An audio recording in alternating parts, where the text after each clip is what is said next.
बिस्मिल्लाहिर्रहमानिर्रहीम। अस्सलाम वालेकुम डियर स्टूडेंट्स। हम लोगों ने पिछले लेक्चर में देखा कि एक पार्टिकुलर केस के लिए एरिया और डेफिनेट इंटीग्रल दोनों इक्वल थे न्यूमेरिकल। अब हम चूंकि इसको यूज़ करना चाहते हैं कि एरिया निकालने के लिए हम लोग डेफिनेट इंटीग्रल ही यूज़ करें, तो उसके लिए हमें इसको जनरली प्रूव करना होगा कि ये दोनों आपस में इक्वल है। तो आज हम इसको जनरली प्रूव करते हैं जी। उसके लिए हम लोगों ने ये एक y f of x के लिए ग्राफ बनाया और ये कॉन्टिन्यूस है। किसके लिए? a से b इंटरवल के लिए। ये हम लोगों ने a से b इसको शो कर जी। और इसके साथ क्या है? f of x greater than 0, यानी कि पॉजिटिव से क्या होगा कि जो ग्राफ बनेगा वो x एक्सिस से ऊपर बनेगा और ये इसका आंसर पॉजिटिव आएगा जी। अब इस ग्राफ के ऊपर हम लोगों ने दो पॉइंट्स लिए हैं। एक है p के कोऑर्डिनेट्स क्या बनेंगे? ये p कहां पे लिया गया है कि a और b के दरमियान में एक x हम लोगों ने वैल्यू ली, x लिया। इस x के ऊपर हम लोगों ने ये पॉइंट p लिया, तो फिर p के कोऑर्डिनेट्स क्या बनेंगे? x और f of x। ये हम लोगों ने इसके p के कोऑर्डिनेट्स लिए जी। q कहां पे लिया है? x प्लस डेल्टा x लिए, यानी कि स्मॉल चेंज लिया है x में और ये किसके बराबर है? डेल्टा x के। और इसमें ऐड कर दिया, ये x प्लस डेल्टा x बन गया। और इसके ऊपर हम लोगों ने जो पॉइंट लिया है y एक्सिस पे, y एक्सिस के अलावा या कर्व के ऊपर, तो इसको क्या बना है हम लोगों ने q, और इसके कोऑर्डिनेट्स क्या हो जाएंगे? फिर x और इसका कोऑर्डिनेट हो जाएगा x प्लस डेल्टा x, और q के जो कोऑर्डिनेट्स हैं वो क्या हो जाएगा? y वाला क्या हो जाएगा? f x plus delta x।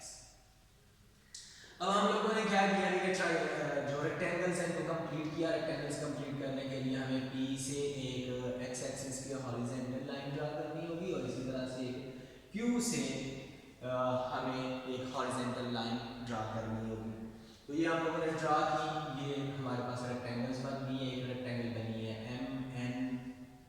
PMNR और एक बनी है SMNQ। तो जो SMNQ है ये सबसे बड़ी रेक्टेंगल है, PMNR ये उससे छोटी रेक्टेंगल है, और जो शेडेड रीजन है ये इन दोनों के दरमियान है जी। अब हम लोगों ने क्या किया है कि ये जो A और X के दरमियान वाला एरिया है इसको हम लोगों ने डिफाइन कर दिया कि ये किसके बराबर है? A of X के बराबर है। तो फिर जो एरिया होगा A से X प्लस डेल्टा X तक, ये क्या होगा? इसको जाहिर सी बात है जब हमने a से x ये वाली लास्ट वाली यूज किया है a ऑफ x, तो अब इसी तरह से a से x प्लस डेल्टा x तक एरिया क्या होगा? उसको क्या नाम देंगे? उसको हम नाम देंगे a x plus delta x। जो लास्ट पे आ रहा है उसका नाम दिया जा रहा है जी। तो area from a to x plus delta x is a of x plus delta x। इसी तरह से फिर अब ये जो शेडेड रीजन है इसका एरिया क्या होगा कि अगर हम इस एरिया में से इस एरिया को सब्ट्रैक्ट कर देंगे तो बाकी ये वाला एरिया बच जाएगा। क्या कर रहे हैं हम लोग? ये जो बड़ा एरिया ये वाला, इसमें से हम लोग इतने एरिया को निकाल रहे हैं और बाकी ये वाला बच जाएगा। ये जो बड़े वाला एरिया है इसको हम लोगों ने कहा था a of x plus delta x, और ये जो छोटे वाला एरिया है इसको क्या कहा है हम लोगों ने? a of x। इसमें से इसको निकाल दिया तो ये शेडेड रीजन हमारे पास रह जाएगा। तो फिर area of shaded region is a of x plus delta x minus a of x जी। तो फ्रॉम फिगर में आप क्लियरली मिल जाए, हम लोग पहले भी बात कर चुके हैं कि ये जो बड़ी रेक्टेंगल है SMNQ, इसका एरिया सबसे बड़ा है, शेडेड रीजन का एरिया उससे लेस है, और PMNR का एरिया जो है वो सबसे लेस है। ये हम लोगों ने उसी चीज को लिख दिया। एरिया ऑफ रेक्टेंगल PMNR, ये इसका एरिया सबसे कम है।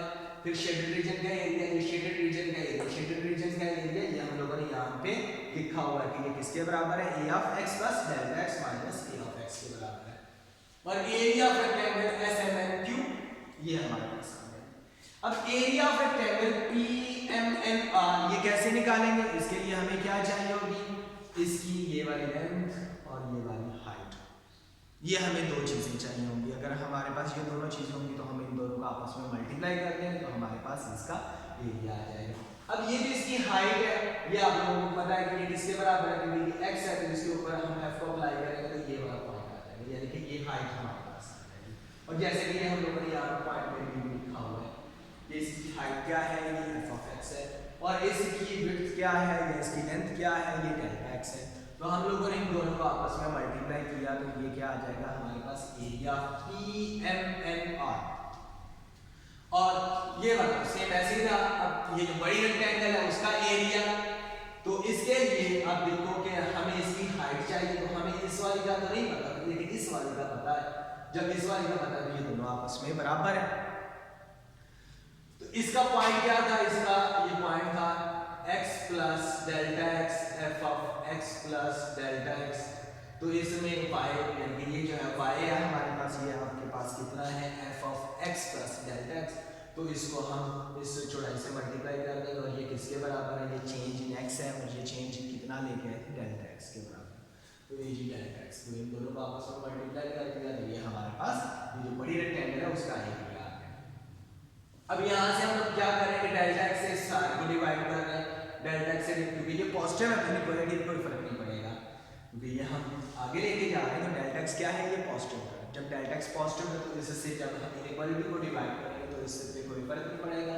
जब हम डेल्टा x को डिवाइड करेंगे ये कैंसिल हो जाएगा, ये वाला कैंसिल हो जाएगा और इसके बटे में डेल्टा x आ जाएगा। ये हम अब आप जरा गौर करो कि ये जो एरिया शेडेड एरिया ये सैंडविच है between f of x and f of x plus delta x, ये इन दोनों के दरमियान क्या सैंडविच है।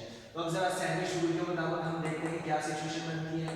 इसकी लिमिट निकाली, delta x approaches to 0 apply किया तो ये f ऑफ x ही रहेगा, इसमें तो डेल्टा x है ही नहीं तो ये तो f ऑफ x ही रहेगा। और इसमें जब हम अप्लाई करेंगे तो ये x प्लस डेल्टा x था, तो डेल्टा x जब 0 को अप्रोच कर रहा है तो इसका आंसर क्या आ जाएगा, ये भी f ऑफ x आ जाएगा। अब जो छोटे वाला है फंक्शन उसका आंसर भी f ऑफ x आ रहा है, जो बड़े वाला फंक्शन है उसका आंसर भी f ऑफ x आ रहा है, तो जाहिर सी बात है दरमियान वाले का आंसर भी क्या आएगा, f ऑफ x आएगा जब हम लिमिट अप्लाई करेंगे डेल्टा x अप्रोचेस टू 0। जी इसकी लिमिट भी f ऑफ x के बराबर होगी जब डेल्टा x अप्रोच कर रहा है 0 को। और ये किसकी डेफिनेशन है, ये डेरिवेटिव की डेफिनेशन है। तो इसको हम लोगों ने लिख दिया कि a प्राइम ऑफ x के बराबर और ये f ऑफ x के बराबर आ गया। अब जरा से देखिए ये जो एरिया है इसका डेरिवेटिव f ऑफ x के बराबर आ गया, तो यहाँ से क्या पता चलेगा कि इसकी इंटीग्रेशन ये a ऑफ x है, तो ये हम लोगों ने लिख दिया कि f ऑफ x की इंटीग्रेशन जो है वो a ऑफ x और इसके साथ क्या आ जाएगा, कांस्टेंट ऑफ इंटीग्रेशन। अब हम लोगों ने तो सारी तो नहीं मालूम करनी, हमने a से x तक की बात कर रहे हैं, तो a से x तक अगर हम लोग लिमिट अप्लाई करते हैं फिर क्या बनेगा, जाहिर सी बात है यहाँ पे भी लिमिट अप्लाई करेंगे ये क्योंकि क्या होगा ये डेफिनेट इंटीग्रल, तो अब यहाँ से ये कांस्टेंट जो है वो ओमिट हो जाएगा और क्या रह जाएगा a ऑफ x ओनली, और इससे हम लोग लिमिट अप्लाई करेंगे a से x। जी x हम लोगों ने सब्स्टिट्यूट किया तो ऑलरेडी x का a ऑफ x ही रहेगा, माइनस क्या आ गया हमारे पास a ऑफ a आ गया। अब लोगों को याद होगा कि हम लोगों ने a ऑफ x किसको कहा था, हम लोगों ने a ऑफ x कहा है यहां से लेकर यहां तक है ये वाला a, तो a ऑफ a क्या होगा, वो तो इसमें आ ही नहीं रहा, a से x तक वो a ऑफ a को आ ही नहीं रहा, वो क्या होना था वो इसके पीछे वाला, और हम लोग कहां तक की बात कर रहे हैं a से x तक की, तो वो इसमें आ ही नहीं रहा, तो वो इस वजह से क्या हो जाएगा, वो 0 हो जाएगा। तो इसलिए हम लोगों ने लिख दिया कि a of a is equal to 0। जी अब इसके बाद जब ये 0 हो गया तो a ऑफ x किसके बराबर हो जाएगा, इसके, तो a of x is equal to a to x f of x d of x integral of f of x as limits a to x।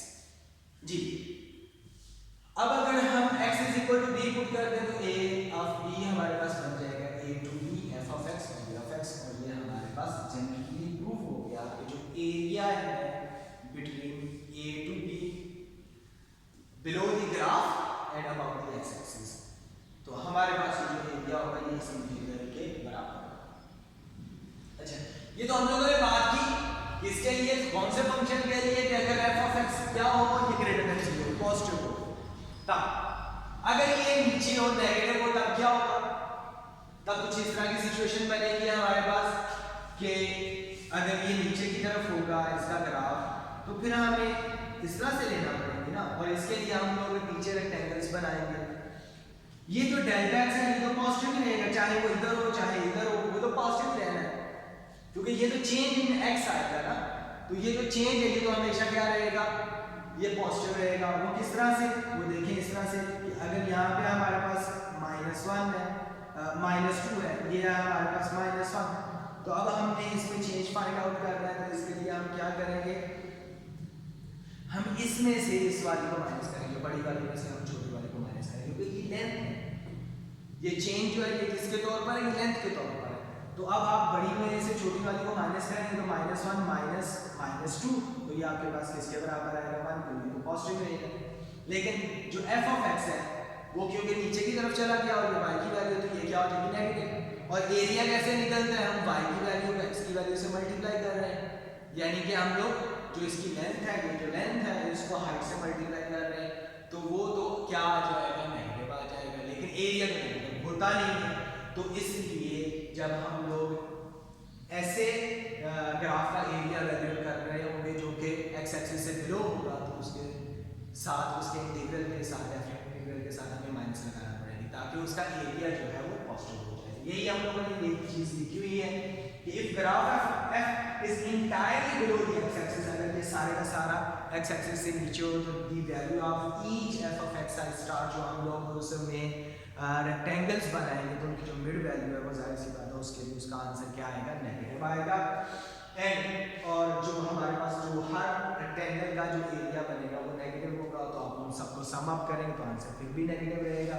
तो इस तरह की सिचुएशन के लिए हम लोग क्या करेंगे, इसका जो एरिया निकालेंगे, इंटीग्रल का वैल्यू करेंगे, उसके साथ माइनस लगाएंगे, तो फिर जाके क्योंकि इसका आंसर माइनस आ रहा होगा तो इसके साथ माइनस लगाएंगे तो ये क्या हो जाएगा, पॉजिटिव हो जाएगा, और ये एरिया की जो कंडीशंस है कि एरिया पॉजिटिव होता है ये वो हो जाएगा।